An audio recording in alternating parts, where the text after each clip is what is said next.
Israel पर हमला करने के लिए हमास के लड़ाकों को लगभग 1 साल ट्रेनिंग दी गई। जाहिर है इसमें मोटी रकम भी खर्च हुई होगी। हमास को इसके लिए पैसा कहां से मिला? इसके जवाब में अमेरिका से लेकर इजराइल तक के निशाने पर ईरान, लेबनान, सूडान जैसे देश ही आते हैं। लेकिन यह पूरा सच नहीं है। हमास का सबसे बड़ा फाइनेंसर वो देश है जो खुलेआम चैरिटी के नाम पर कैश देता है और उसका बड़ा हिस्सा हमास की तिजोरी में चला जाता है। हमास की फंडिंग की सनसनीखेज इनसाइड स्टोरी देखिए खैरात, द सिनिस्टर बैकर्स।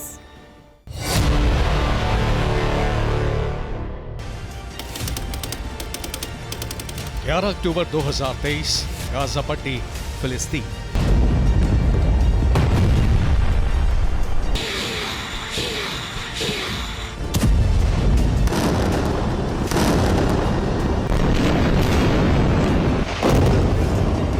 हमास के हमले का बदला लेने के लिए इजराइल की सेना की बमबारी के बीच एक सवाल पूरी दुनिया में गूंज रहा था।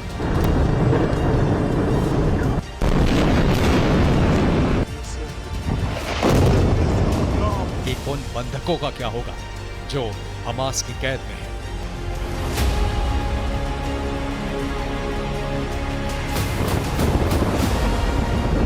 इजराइल किसी कीमत पर हमास की कोई मांग मानने के लिए तैयार नहीं था। हमास के कब्जे में जो यहूदी बंधक थे उनमें 1 दर्जन से ज्यादा इजरायली हमले में मारे गए।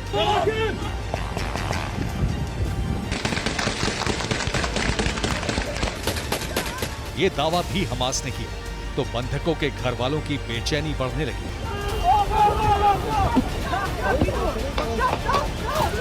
बंधकों को रिहा कराने के लिए क्या हो रहा है, इसका जवाब पहली बार अमेरिका ने दिया। कतर पर ही अमेरिका की उम्मीदें क्यों टिकी, इसका जवाब है खैरात।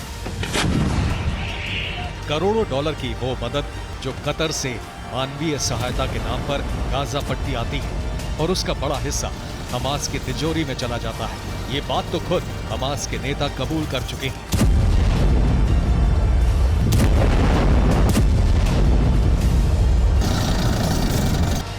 हमास का जब भी जिक्र आता है तो अमेरिका और इजराइल का निशाना ईरान पर ही होता है। 7 अक्टूबर को इजराइल पर हमले के बाद भी अमेरिका ने यही आरोप लगाया कि हमले के लिए हथियार और पैसा ईरान ने ही दिया।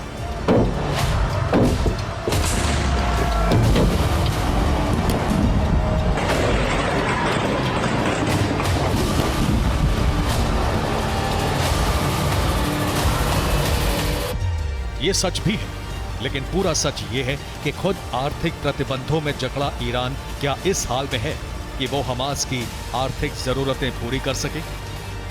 ईरान से हमास की फंडिंग चोरी छिपे ही हो सकती है।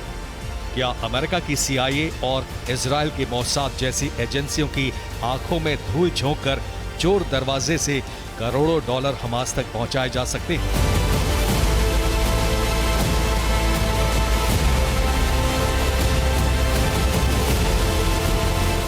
कतर के साथ ऐसा कोई संकट नहीं है, क्योंकि कतर की सरकार फिलिस्तीन के विस्थापितों को नगद पैसा देती है, वो भी इजराइल को बताकर। गाजा पट्टी में इजराइल के हमलों में ध्वस्त इमारतों को बनाने का पैसा देने वालों में भी कतर सबसे आगे है।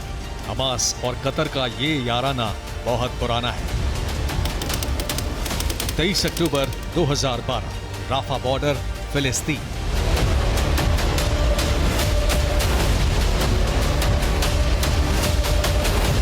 अरब की परंपरागत पोशाक में जो हस्ती रेड कारपेट पर थी, उसका नाम है तमीम बिन हम्माद अल थानी, कतर के अमीर, जो गाजा में हमास के मेहमान बनकर पहुंचे थे।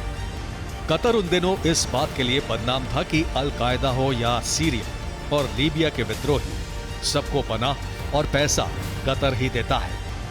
2 साल बाद इजराइल को भी कहना पड़ा कि हमास के पीछे कतर की दौलत है। 24 जुलाई 2014, तेल अवीव, इजराइल।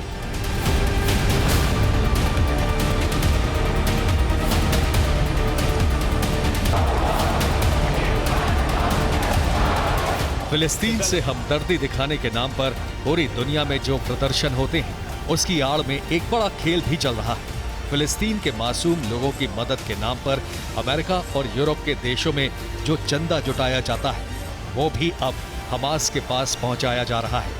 इसका खुलासा इसी साल नीदरलैंड्स में हुआ। 22 जून 2023, लीडशेंडम, हेग, नीदरलैंड्स।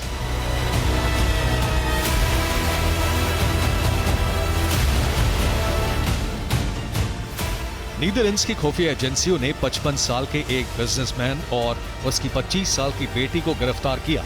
तो शुरुआत में यही माना गया कि कोई टैक्स या धोखाधड़ी का मामला होगा, लेकिन 3 दिन बाद नीदरलैंड्स की सरकार ने बताया कि बाप बेटी की जोड़ी हमास के लिए चंदा जुटाती थी।